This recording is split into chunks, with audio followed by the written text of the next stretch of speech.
Support Laneside. Get something cool.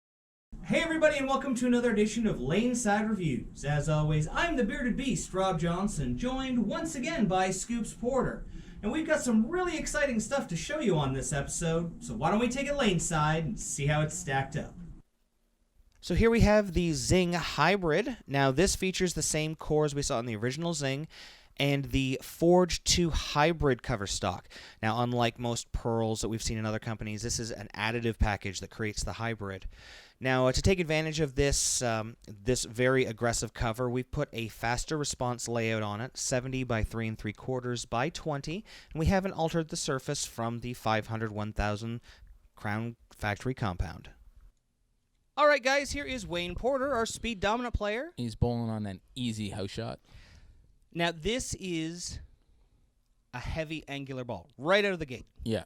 If you guys have watched our the ball motion video I did, this is the kind of ball you want at the top of your bag when you want to open up the lanes. Yes. And you can see Wayne doing it right now. Yep. He's a little bit further inside. Yep. But that's okay. Yeah, even though, I mean, he likes to keep it a little tighter, like this shot here. Yeah. When he gets it out to 5, Yeah. he's taking advantage of that friction to create more angle of entry. Yeah. For a speed dominant player, angle good. Good. Yeah. Less tappy tap tap tap. That's tap. right. You get to see it. Just gets up there. And this is the, I know a lot of their releases this time were hybrids. And Yes. I was a little worried about what was going on with that and all that stuff. But, oh my God, whatever they did. Brooklyn. Little dynamic core. Woo! Yeah. I don't know if I want to throw anything that's not hybrid. Well, as I've always said, I really like hybrids for sport patterns. They're kind of the best of both worlds when you need to control a pattern. Yeah. This is a hybrid that I really like for house shots. Yeah. As a speed dominant player, this is, I could almost see this as his benchmark ball by changing the surface on it. Yeah. We could take the surface down, get it to roll a little earlier, put it in between, and actually, I could drill 3 of these for him. I'll be honest. One with polish like this, one with surface at 2,000, and then another one at like 2,000 to 4,000. Yeah. And I could create a whole arsenal for him just for this house shot. You can just see it just roll down there and spin up. Just spins up a little bit and rolls. That's all he needs. Yeah. Just enough angle to get rid of the corners. I know everyone likes to hook the lanes. Yeah. Here you are. Yeah. It's nice to see the ball go laterally, but in today's game, it's about distance. Yeah. How far the ball goes before it starts to spin up, how far before it rolls before the pocket. That's the important thing. And more important is if it strikes. Well, yeah, that too. If it's not doing the first things that you're looking for, it's probably not going to do the last one. But, I mean, that's the key. The key is to knock down all the pins. That's what we're striving to do every time. And this ball makes it easy. Yeah.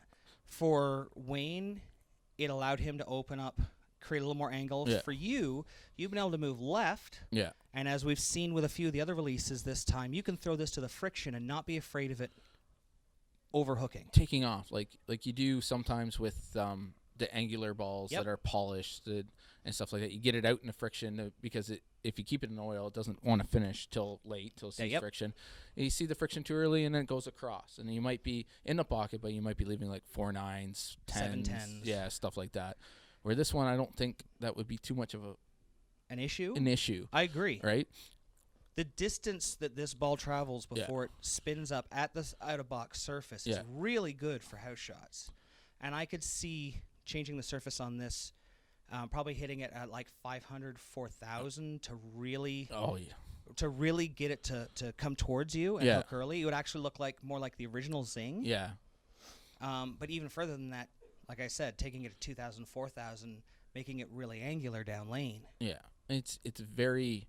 With the hybrid stuff, it's very easy to manipulate that. And, like, right now we're starting with in the middle, and it's great. And I wouldn't touch it. But if I went to a tournament or something like that, like you said, if I need something, I throw a ball and it just doesn't want to pick up. Yep. And that's one of the things you talk about. You think we said for the speed dominant player, we'd put a little bit more surface. Yeah. For you, we'd leave it. Well, now we're looking at me. Yeah. Right. Here. And for me, I really like the idea of I could take this ball to 2,000, 4,000 and move it into either my medium angular ball or take it really high up and make it my dry angular ball. Oh, that would be awesome. That would, I mean, I could probably hook an entire lane very easily at 2,000, 4,000 on a house shot. Because, I mean, I would consider a typical house shot, the China like this, a medium low pattern for volume. So taking the surface up, I could just increase the angularity, increase the distance. Because you can see I have to keep this one at its current in the oil more. Well, and that's the thing, is to be able to play something this great later into a block would just be phenomenal. You know, like take advantage of it and just. And not that I'm complaining about this reaction. I like that I can keep this one tight to the pocket. I know if I changed my surface, I could liven up the reaction. You can see right there, throwing it out to the friction, it has some hook there. Yeah. But I like the way it rolls when I got to keep it tight. I would love to throw this on a longer pattern. Yeah. With a little bit of surface. Or, like I said, take the surface up and make it even more angular. Like you're in at the center arrow, so like 20th. Yep. 2018, somewhere in there, and playing it out. And like you said, you just get it a little bit early, but like we talked about, it doesn't come off like when you get to the friction like super hard. It's still. Now you can see that one was in the oil for most of the way. And it labored a little bit, but it still had the punch down lane from the dynamic core. Yeah. And you can see I adjust my feet a little bit. And get wider. Boom. Yeah. And that's, all right, I can take advantage of that friction. Let's get it out there. And as the pattern develops, then you can adjust your feet a little bit more. And you can see the same place I was. Boom. Dynamic core. Yeah. Love it. Thanks for watching. Don't forget to like and subscribe and turn on notifications so you never miss a show. So until next time, guys, we'll see you laneside.